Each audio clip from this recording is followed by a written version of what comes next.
Hey everyone, welcome back to the channel. Today we're going to learn how to create a folder in the Quizlet app. If you use Quizlet to study or organize flashcards, folders are a great way to keep your sets neat and easy to access.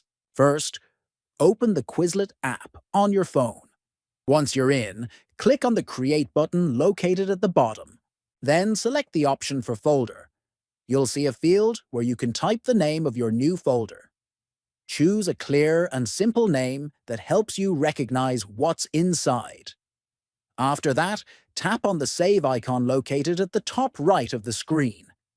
Your folder will now appear in your Quizlet library, ready for you to add sets and organize your study materials. That's all for today's video.